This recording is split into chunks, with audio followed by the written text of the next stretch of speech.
الحمد لله الذي يبدع الأخلاق والأرضين والصلاة والسلام على سيد الأنبياء والمرسلين أما بعد. محترم سامعین اکرام اور میرے عزیز ساتھیوں، آج میں آپ حضرات کے سامنے مدارس کی اہمیت پر کچھ گفتگو کرنے کی جسارت کر رہا ہوں. ظاہر ہے کہ موضوع بڑا متنوع، ہماگیر اور وقت طلب ہے، لیکن مختصر وقت ہے. میری کوشش ہوگی کہ مختصر وقت میں مدارس اسلامیہ کی اہمیت و افادیت پر نظر ڈالوں اور آپ لوگوں کے سامنے یہ واضح کر دوں کہ آج ہندوستان میں ہمارے ملی تشخص کی بقا مدارس اسلامیہ ہی کی بدولت ہے. مدارس کا کردار کیا ہے، اس پر نگاہ رکھنے والا ورزش اور مسلمان اس بات سے بخوبی واقف ہے کہ انہی مدارس کی برکت سے علوم نبوت کی بہاریں اور گلشن محمدی کی شادابی قائم و دائم ہے، اور انہی کی طفیل سے قال اللہ و قال رسول کی پاکیزہ صدائے دنیا کے معطر اور جذبات ایمانی کو تازہ کرتی رہی ہے اور تا قیامت تک کرتی رہے گی. دینی مدارس اسلام کے وہ قلعے ہیں جن سے ہمیشہ اسلام کی تبلیغ و اشاعت اور دفع ضرر کی مہم چلی ہے. یہ وہ اسلامی چھاونیاں ہیں جن میں ملک و ملت کی پاسبانی کی تربیت دی جاتی ہے. دینی مدارس کے متعلقین نے ہمیشہ لادینیت اور مغربیت کے طوفانوں کے منہ موڑے ہیں اور مادیت کے ایمان کے تھپیڑوں میں ملت اسلامیہ کو روحانی غذا فراہم کی ہے. سینکڑوں مشکلات اور ہزاروں رکاوٹوں کا مقابلہ کر کے ہر دور میں اپنا فریضہ انجام دیا ہے، اور انشاءاللہ جب تک اللہ تعالیٰ کو علوم نبوت دنیا میں باقی رکھنا مقصود و منظور ہوگا، یہ ادارے زندہ اور پائندہ رہے گے. دنیا کی کوئی طاقت ان اسلامی قلعے کو مسمار نہیں کر سکتی. ان مدارس سے ٹکرانا عذاب خداوندی کو دعوت دینے کے مترادف ہے. کون کہتا ہے کہ آج کے دور میں مدرسے کا کوئی کردار نہیں؟ میں اس سے آگے بڑھ کر کہنا چاہتا ہوں، لاکھوں کروڑوں کے فنڈ مدرسے کو نہیں ملے، کالج اور یونیورسٹیوں کو ملے. سرکار کی چھتری اثر پرستی مدرسے کو نہیں ملی، کالج اور یونیورسٹیوں کو ملی. بین الاقوامی امداد مدرسے کو نہیں ملی، کالج اور یونیورسٹیوں کو ملی. لمبی چوڑی عمارتیں مدرسے کے حصے میں نہیں آئی، کالج اور یونیورسٹیوں کے حصے میں آئی. جب اتنا کچھ ان کو ملا تو پھر اس کا تقاضا تو یہ تھا میری قوم کا ہر دوسرا نوجوان ڈاکٹر ہوتا، ہر تیسرا نوجوان انجینئر ہوتا، ہر چوتھا نوجوان گریجویشن کیے ہوئے ہوتا، ماسٹر کی ڈگری لیے ہوئے ہوتا. لیکن اتنی مراعات اور فنڈز کے باوجود بھی ان اداروں نے میرے قوم کو کیا دیا، وہ رزلٹ آپ کے سامنے ہے. لیکن اس کے مد مقابل ان چٹائیوں کے اوپر بیٹھ کر ان ملا لوگوں نے ایک ایک مٹھی آٹے کی بھیک مانگی ہے، زکات کے چند ٹکڑے جمع کیے ہیں، فطرانہ مانگا ہے، قربانی کی کھالیں مانگی ہے، زمانے کے تانے سنے ہیں، لوگوں کی تلخیوں کو برداشت کیا ہے. تمہارے اسکول کے گیٹ پر کھڑے ہونے والے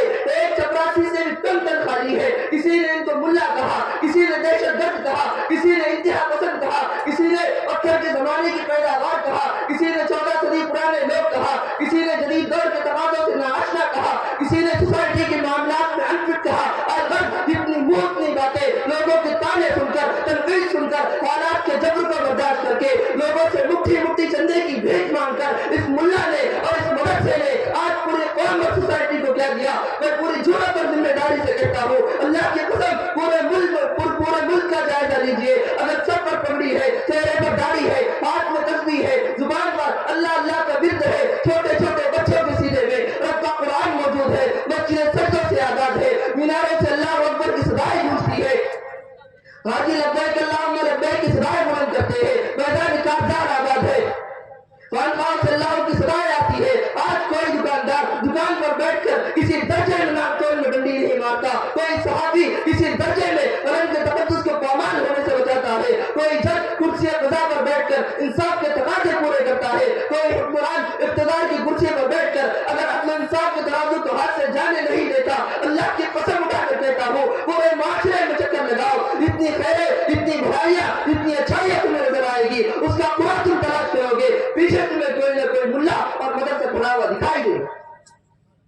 آج ہمیں بڑا دکھ ہوتا ہے جب کوئی اٹھتا ہے اور کہتا ہے کہ ان مولویوں نے قوم کو دیا کیا ہے، ان مولویوں نے سوائے چندے مانگنے کے اور کیا کیا ہے. ظالموں، تم سورج کو انگلی کے پیچھے چھپانا چاہتے ہو. تاریخ کے سنہرے اوراق شاہد ہے کہ دور صحابہ کے ان مدارس نے ایسے سیاسی، سماجی، معاشی، معاشرت کے ابتدائی ماہرین تیار کیے، ایسے طبیب حکمران اور ایسے قاضی تیار کیے، ایسے ورکر اور کارکن تیار ہوئے کہ جس میں پلٹ نے نہ ان سے بہتر سیاستدان دیکھے تھے، نہ طبیب حکمران دیکھے تھے، نہ تاجر و مزدور دیکھے، نہ جنرل و سپاہی دیکھے، کہ ان کی ثقافت کے سامنے دنیا کی ثقافت دم توڑ گئی. یہ انہی مدارس کی فضیلت ہے جو زبان ادب کے میدان میں گئے تو اپنی انفرادیت منوائی، تاریخ و تحقیق کے میدان میں میں گئے تو اپنی امتیازات کے جھنڈے گاڑے، سیاست کا رخ کیا تو اپنی برتری ثابت کی، دفاع قوم وطن کی باری آئی تو قوم کا سر فخر سے بلند کیا، سائنس اور ٹیکنالوجی کے میدان میں پڑے تو ایجادات کے ڈھیر لگا دیے، میڈیکل کی شعبے میں قدم رکھا تو صدیوں سے لا علاج مرد قابل علاج قرار پائے۔ میں ان مدارس کی بات کر رہا ہوں جو نہ صرف دین اسلام کے محافظ بنے بلکہ ملک کی اپنی سرحدوں کی تحفظ کے لیے اپنی جانوں پر کھیل گئے۔ اس خطے کا بچہ بچہ جانتا ہے، جیلوں کے اندر چلنے والے، زندانوں کو آباد کرنے والے، جیلوں سے جنازے اٹھانے والے، مارکا اور کالے پانی جیسی بدنام زمانے جیلوں میں سزائیں کاٹنے والے، گرم استریاں بھروا کر کباب پہنچانے والے، یہ انہی مدارس کے فقراء تھے۔ تو پھر میں کیوں نہ کہوں وہ اور ہی ہوگے کم ہمت جو ظلم تشدد سہ نہ سکے، شمشیر و سلاح کے دھارے پر روتاب صداقت کہہ نہ سکے، یہ چت میں پلٹ نے دیکھا ہے طاقت میں جو ہم سے بڑھ کر تھے، توحید کا جب طوفان اٹھا وہ قد مقابل رہ نہ سکے۔ میرے عزیزوں، ان مدرسوں کو زندہ رکھو، ان مدرسوں کے لیے اپنی پوری کوشش کرو۔ ناچ گانے والے کو پیسہ دینے سے دنیا کے اندر کچھ حاصل نہیں ہوگا، ایک مدرسے زندہ رہیں گے، ایمان رہے گا، نماز پڑھانے والے ملتے رہیں گے، قرآن پڑھانے والے ملتے رہیں گے، نماز جنازہ تمہاری نماز جنازہ پڑھانے والے ملتے رہیں گے، تمہارے بچوں کے کان میں اذان دینے والے ملتے رہیں گے، تمہارے مردے کو سنت کے مطابق غسل دینے والے ملتے رہیں گے۔ اگر یہ مدرسے زندہ رہیں گے تمہاری مسجدوں سے اللہ اکبر کی صدائیں آتی رہے گی۔ اگر یہ مدرسے نہ رہے، کوئی دین بتلانے والا، کوئی قرآن پڑھانے والا، کوئی کلمہ پڑھانے والا، کوئی تمہیں دین سکھلانے والا پھر نہیں ملے گا۔ اس طریقے سے انسان کو زندہ رہنے کے لیے سانس کی ضرورت ہے، اسی طریقے سے ہم کو ہمارے دین کو زندہ رکھنے کے لیے ان مدرسوں کی ضرورت ہے۔ اگر سانس نہیں ہے جسم مردہ ہے، اگر مدرسے نہیں ہے ہمارا ایمان مردہ ہے۔ ایک شعر پر میں اپنی بات ختم کروں گا، یہ مدرسہ ہے کوئی میں کدا نہیں ساقی، یہ مدرسہ ہے کوئی میں کدا نہیں ساقی، یہاں کی خاک سے انسان بنائے جاتے ہیں۔ وما علینا الا البلاغ۔